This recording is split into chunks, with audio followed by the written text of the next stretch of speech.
Friends नमस्कार। प्रमंडलीय आयुक्त का कार्यालय और जहां पर आरटीए की बैठक आपने सुना ही है, एक एपिसोड में चला। 4 साल के बाद बैठक शुरुआत हुई और बहुत बड़े बड़े फैसले लिए जा रहे हैं कि जो कि झारखंड और ख़ास करके इस प्रमंडल के ट्रांसपोर्टेशन को, सुरक्षा को और बहुत ऐसी सुविधाओं को एक माइलस्टोन साबित होने जा रहा है। मेरे साथ मेरे मेहमान पीके अग्रवाल जी, जो कि सिंहभूम बस ऑनर एसोसिएशन के अध्यक्ष हैं। तो मैं सबसे पहले जानना चाहता हूं कि जो बैठकें लगातार चल रही है, जिसमें अध्यक्ष यहाँ के कमिश्नर हैं, 2 सदस्य झारखंड सरकार के द्वारा मनोनीत जो कि आदित्य प्रधान जी और प्रमोद लाल जी, तो इन सब लोगों के सुपरविजन में और इनके सुपरविजन के साथ साथ इनके प्रतिनिधित्व में बैठकें जो चल रही हैं, इसमें क्या क्या बात हो रही है और आप लोगों की मुख्य बिंदु क्या है और क्या डिमांड है आपकी? देखिए, सबसे पहली बात यह है कि 3 साल के बाद ये बैठक हो रही है और हमारे जो अभी जो सदस्य बने हैं वो बहुत सुलझे हुए और सहन शक्ति वाले हमारे दोनों सदस्य हैं, तथा हमारे जो आयुक्त महोदय हैं, जो अध्यक्ष बने हैं, वो भी बहुत ही सुलझे हुए व्यक्ति हैं। और जो भी अभी बैठक में जो निर्णय लिया जा रहा है परमिटों के मामले में, वो एकदम पारदर्शिता तरीका से उसका है सो निर्णय लिया जा रहा है। सबसे पहली बात यह है कि एक एक आपत्तिकर्ता तथा आवेदनकर्ता को बुलाया जा रहा है और बुला करके उनसे ये किया जा रहा है कि भाई आप जो ने आवेदन दिया है इस फलाने रूट में और जो आपत्ति करता है इसमें कहाँ क्या दिक्कत है। तो इसमें सबसे पहली चीज़ ये है कि आज हमारे जो दोनों सदस्य हैं वो बहुत बड़ा एक माइलस्टोन खड़ा कर रहे हैं कि जो भी बड़ी बसें हैं उनको 10 मिनट का समय दिया जाएगा, छोटी बसों को 5 मिनट का समय दिया जाएगा। जबकि आवेदन तो 2-2 मिनट और सेम टाइमिंग का भी है, सो सभी ने आवेदन दिया है, लेकिन उसको खारिज कर दिया जा रहा है और यही बोला जा रहा है कि पुनः आप नया समय सारणी दीजिए जो कि 10 मिनट का मार्जिन होना चाहिए जी। मुझे सिर्फ एक ही तकलीफ है, जो ये बैठक हो रही है तो इस बैठक में बहुत सारे 3 साल के बाद बैठक हो रही है तो नेचुरली बहुत सारे बस मालिक आ रहे हैं, लेकिन यहाँ पर किसी भी तरह का बस मालिकों को कोई सुविधा नहीं दिया जा रहा है। न एक कुर्सी दिया जाता है बैठने के लिए, न पानी का बोतल दिया जाता है, न किसी तरह का चाय का बंदोबस्त किया जाता है, जो कि वो हमारे सिंहभूम बस ऑनर एसोसिएशन की तरफ से उसका इंतजाम किया जा रहा है। जबकि ये नहीं होना चाहिए। ये है सो चूँकि ये बैठक की पैसा आता है और ये बैठक में जो भी खर्चा होता है उसका है सो पेमेंट होता है। तो कम से कम है सो बस मालिकों 40 लाख का एक बस है सो खरीद करके रोड में ले करके आते हैं, तो उन लोगों का एक प्रतिष्ठा होता है, उन लोगों का एक प्रतिष्ठा होना चाहिए, उन लोगों को बैठने का सुविधा देना चाहिए, उन लोगों को कुछ नहीं तो कम से कम नाश्ते का प्रबंध होना चाहिए, चाय का प्रबंध होना चाहिए, जो वो किसी भी तरह से कोई प्रबंध नहीं किया जा रहा है और इससे हम लोगों को थोड़ी सी तकलीफ है। ठीक है, आप अध्यक्ष हैं और हमें उम्मीद है कि ये कमिश्नर साहब सुनेंगे तो जरूर उसको ठीक करेंगे और बाकी मेंबरान भी हैं। ये बताइए कि छोटे व्यापारियों के लिए और खास करके उन महिला बस ऑनर्स के लिए, क्योंकि इसके ऊपर भी आपका, क्योंकि आप पूरे कोल्हान प्रमंडल के एसोसिएशन के गार्जियन हैं और आपकी बात सब लोग सुनेंगे, हमारे सदस्य भी सुनेंगे और चेयरमैन भी सुनेंगे। तो आप क्या कहना चाहेंगे कि उन लोगों को कैसे उनको स्पेस दिया जाए और सुरक्षा पर क्या क्या मुद्दे होने चाहिए? देखिए, सबसे फर्स्ट तो ये है कि हमारे आवेदन में कुछ महिला आदिवासी भी हैं, तो उनको पहला प्रेफरेंस मिलना चाहिए। और कुछ ऐसे विडो औरत भी हैं जो कि वो बेचारी एक ही रूट में अपनी बसें को चलाती हैं, लेकिन कुछ हमारे ऐसे बस मालिक लोग हैं जो कि एक साथ उसी रूट में 8 परमिट 10 परमिट का आवेदन दे चुके हैं, जो कि वो सरासर गलत है। आप एकाधिकार मत बनाइए, आप सभी को मौका दीजिए बस को चलाने के लिए। ये नहीं कि आप एकाधिकार सेम टाइमिंग पूरा 4 घंटे में है सो सब आप ही की गाड़ी चलेगी, तो ये गलत है। दूसरी चीज़ ये है कि कुछ ऐसे बस मालिक लोग भी हैं जो कि पहले से भी परमिट ले चुके हैं और लेने के बाद वो उस बस को स्कूल बस में चला रहे हैं, जो कि वो सरासर गलत है। आप आज आप स्कूल बस में चला रहे हैं, इसका मतलब वो गाड़ी है सो आपकी विदाउट परमिट है, उसका परमिट नहीं है। किसी तरह का अगर दुर्घटना घट जाती है तो बच्चे लोग को अगर कुछ ना हानि हो गया तो उसकी मुआवजा कौन देगा? क्योंकि अगर आपके पास पेपर सही नहीं है तो उसका मुआवजा नहीं मिलेगा। तो ऐसा नहीं होना चाहिए। ऐसा अगर कोई करता है तो उसको दंडित किया जाए, उसको दंडित किया जाए। ये बहुत ही गलत बात है।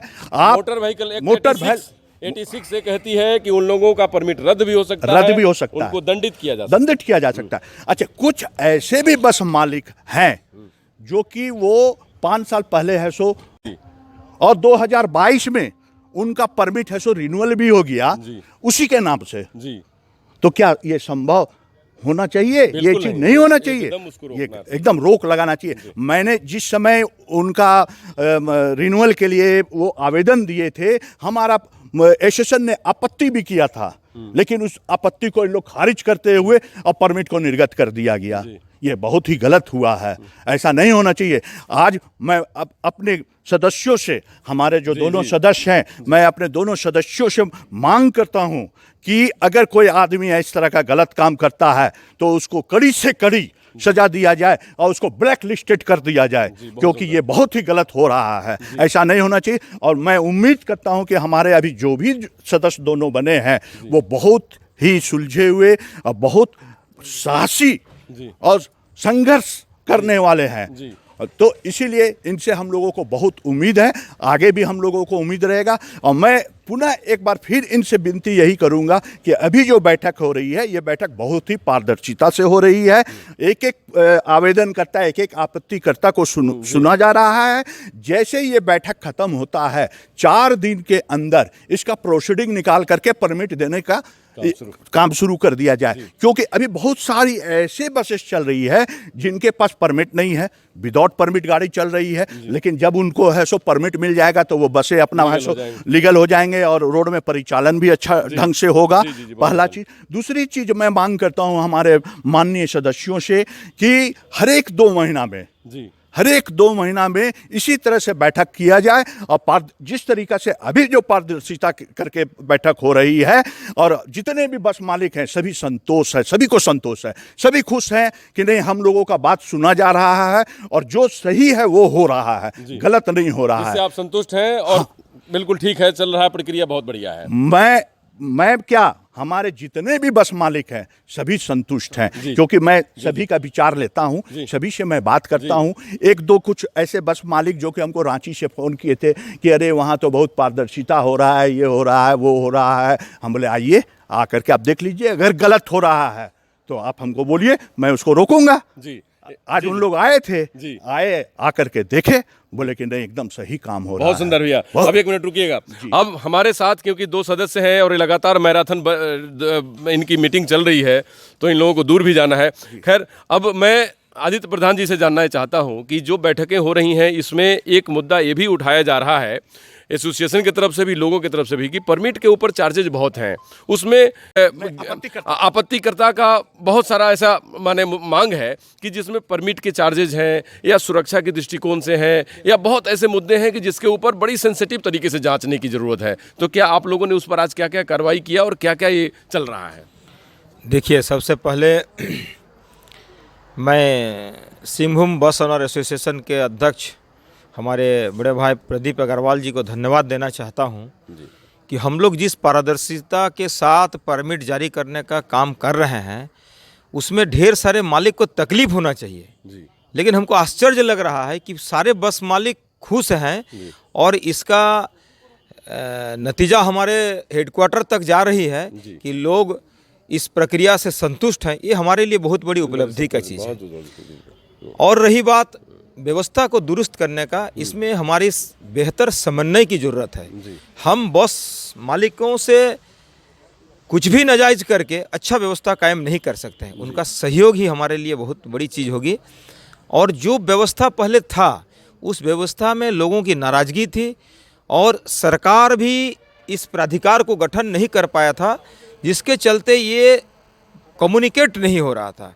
प्राधिकार के पावर और ऑनर के इच्छा और बस मालिकों की समन्वय का एक बेहतर मौका मिला है, जिससे सिर्फ बस नहीं, हम लोग पूरे ट्रांसपोर्ट के क्षेत्र में हम लोग की बेहतर व्यवस्था कायम करने की दिशा में बहुत तेज़ी से आगे बढ़ेंगे, ये मेरा आशा और आकांक्षा है। जी, बहुत बहुत धन्यवाद। सबसे पहले तो देखिए, मैं फिर से बधाई देना चाहता हूँ हमारे कमिश्नर साहब सह इस कमेटी के अध्यक्ष जी जी हमारे कमिश्नर साहब मनोज कुमार जी को, कि उन्होंने उतना ही दमखम और पारदर्शिता के साथ इतनी व्यस्तता के बावजूद पूरे कमिश्नरिएट का, कोर्ट का काम और व्यवस्था का काम को देखते हुए समानांतर तौर पर काफ़ी समय दे रहे हैं, और उनमें एक अच्छा करने का जो उत्सुकता है वो बहुत काबिले तारीफ है। जी, बहुत बहुत धन्यवाद। देखिए, आप दोनों की सदस्यता में बड़ी तारीफ हो रही है और काम कर रहे हैं। प्रदीप अग्रवाल जी का भी वही सोच है। जी हम लोग चाहते हैं कि जिस रास्ते पर हमको जो झारखंड को ले जाना है, यहाँ जो लोग बिजनेस कर रहे हैं, जो लोग झारखंडी है, यहाँ सारे लोगों को यहाँ आगे बढ़ाने का काम हम लोग कर रहे हैं। और इसमें हमारा भूमिका, हमारा आदित्य बाबू हमारा भी है। हम लोग फर्स्ट दिन बोल दिए थे कि ये हम लोग फर्स्ट दिन मनोज जी से इस बात को रखे थे। जी हम लोग आए हैं, हम लोग झारखंड के आंदोलनकारी हैं। हम लोग चाहते हैं कि झारखंड में जो बिजनेस करते हैं उन्नति करे, आगे बढ़े, और एक गरीब को दबाने का काम ना हो, ये हम लोग का सोच है। सब लोग बिजनेस करें, तभी झारखंड आगे बढ़ेगा। इसी तहत हम लोग ने मनोज जी, हमारे जो अध्यक्ष है कमेटी के पदाधिकार के, हम लोग उनके सामने रखने का काम किया था, और आज वो दिख रहा, जिसे प्रदीप भाई बता रहे हैं। हमारा भी सोच है, ये जो आपकी सोच है। आपने अपनी तकलीफ को बताया कि बस के मालिक यहाँ बैठते हैं, और आने वाला मीटिंग के बाद हम लोग सेक्रेटरी जी से बात करेंगे। आप पैसा लगाते हैं, आप सरकार को रेवेन्यू देते हैं, आपको यहाँ बैठने की उपस्थिति जरूरी है, और आपका बैठने की व्यवस्था होनी चाहिए, चाय की व्यवस्था होनी चाहिए, और यहाँ नाश्ता की व्यवस्था होनी चाहिए। आप सरकार को रॉयल्टी देते हैं, कमाकर आप सरकार को रॉयल्टी देते हैं। इसके लिए आप जो बोले हैं हमको बहुत तकलीफ लगा, आज हमको पता चला है। आने वाला नेक्स्ट मीटिंग में हम लोग इसको जमीन में लाने रखने का काम करेंगे, निश्चित रूप से काम करेंगे, क्योंकि आप झारखंड में बिजनेस कर रहे हैं। अगर आपको हम सुविधा नहीं देंगे, आपको अच्छी तरीक़ा से रखेंगे नहीं, तो आपको एक अच्छा अपमान की तरह महसूस होगा। इसको हम लोग बर्दाश्त नहीं करेंगे। और जो भी है, जितना बात आपने कहा है, सारे बात पर अमल हो रहा। हमारे अध्यक्ष महोदय जी भी एक एक आदमी को, हम लोग बोले एक एक आदमी को बुलाइए, हम लोग जानना चाहते हैं कि वो आपत्ति क्यों किया है, उनका गाड़ी का फिटनेस है कि नहीं, इंश्योरेंस है कि नहीं, सारे चीज़ों को हम लोग जांच कर रहे हैं। और जांच करके जिसको भी परमिट मिलेगा हम लोग देने का काम, मिनट्स भी बन रहा है, और हम लोग देने का काम करेंगे। कल भी बैठक है हमारा, कल भी लगातार मैराथन बैठक होगा। हम लोग व्यवस्था को सुधारने का काम करेंगे। हमको जिम्मेवारी मिला है, कोल्हान के सदस्य बनाए हैं, हम लोग इसको सुधारने का काम करेंगे। जिस तरह दूसरे प्रदेश में हमने देखा है कि गुजरात में या दूसरे प्रदेश में हमने देखा है, वहाँ व्यवस्था किस तरह चलता है। अभी ट्रामा सेंटर की भी बात हुई है। अभी हम लोग चाहते हैं जो लोग अगर ट्रामा सेंटर भी यहाँ लगे, हम लोग चाहते हैं, हम लोग सरकार को लिख रहे हैं, और बहुत सारे प्रस्ताव हम लोग ला रहे हैं।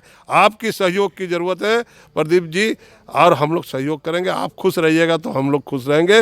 हमारा काम है कि झारखंड में जो भी बिजनेस करता है उनको खुश रखे, आगे बढ़ाने का हम लोग काम करें। बहुत बहुत धन्यवाद। देखिए, 4 पिलर है इस पूरे भवन के।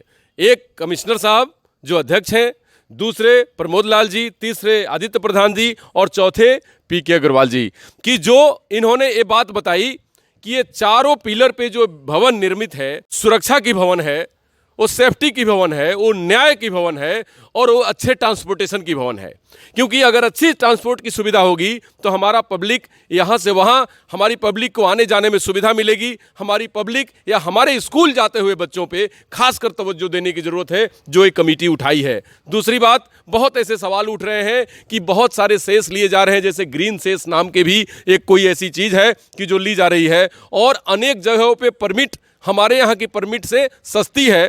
तो इन 2-3 मुद्दों पर जरूर सरकार का ध्यान होना चाहिए कि मेरा झारखंड एक डेवलपिंग स्टेट है और यहाँ पर हमारे कारोबारी और बिजनेसमैन दिन रात मिला करके, चाहे वो ट्रांसपोर्ट एसोसिएशन हो, उद्योगपति हो या हमारे सरकार के मेंबर्स हो, ये सभी लोग दिन रात, या ब्यूरोक्रेट भी हो, दिन रात मिलाकर राज्य को विकसित करने की जुगत में लगे हुए हैं, कोशिश में लगे हुए हैं। तो सेस पे जरूर ध्यान देना चाहिए कि बिजनेसमैन का दो पैसा बचा हुआ उसकी बिजनेस में लगता है और वही 2 पैसा उसकी बिजनेस को प्रॉफिट में लेकर जाता है।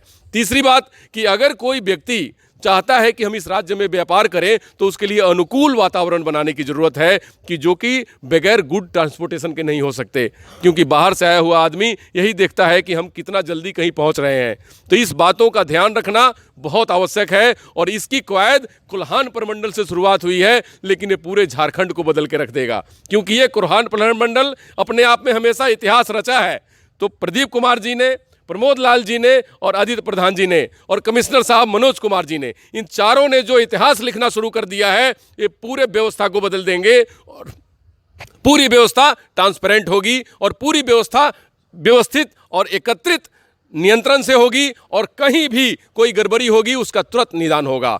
सबसे लास्ट में ये कहना चाहूँगा कि भारत सरकार या किसी भी केंद्र सरकार की नीति होती है कि इतने दिनों के बाद मोटर व्हीकल को हमें यूज नहीं रखना है सेफ्टी या किसी और पॉइंट ऑफ व्यू से, तो उसमें भी ध्यान रखने की ज़रूरत है, क्योंकि हमारे राज्य को मौका मिलना चाहिए। प्रदीप जी का भी यही कहना है कि हम डेवलपिंग स्टेट हैं, हमें हर बात में कुछ प्रिविलेज मिलने की आवश्यकता है। थोड़ी सी सपोर्ट मिल जाएगी तो झारखंड के विकास में ट्रांसपोर्ट एक बहुत बड़ी भूमिका निभाएगी, क्योंकि ये रक्त संचरी है। जैसे आपके शरीर में ब्लड दौड़ता है, उसी तरह हमारे राज्य में ट्रांसपोर्टेशन की वही भूमिका होती है। तो ब्लड रुक गया तो शरीर मृत हो जाता है, ट्रांसपोर्टेशन रुक गया तो स्टेट रुक जाएगा। इसीलिए ट्रांसपोर्टेशन को बेस्ट और बेस्ट करने की जो ये पूरी टीम ने कवायद शुरू की है, कोशिश शुरू की है, वो एक माइलस्टोन होगा और आने वाले दिनों में ये सब दिन लगातार याद रखे जाएंगे कि कोई पीके अग्रवाल, प्रमोद लाल जी, आदित्य प्रधान जी और मनोज कुमार जी जैसे कोई शख्सियत थे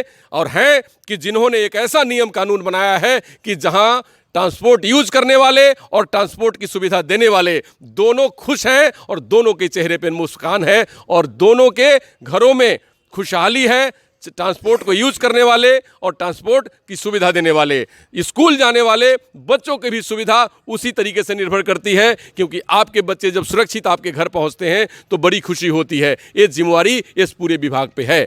तो सुरक्षा का भी बहुत दृष्टिकोण से ध्यान रखा गया है। तो मैं कोटि कोटि धन्यवाद इन लोगों को देता हूं कि ये जनता के साथ मिलकर, जनता की आवाज़ को सुनकर और जनता के लिए जो इन्होंने सेवा शुरू कर दी है वो काबिले तारीफ है। झारखंड हमेशा इसे याद रखेगी। नमस्कार, डॉक्टर अनु शर्मा की तरफ से।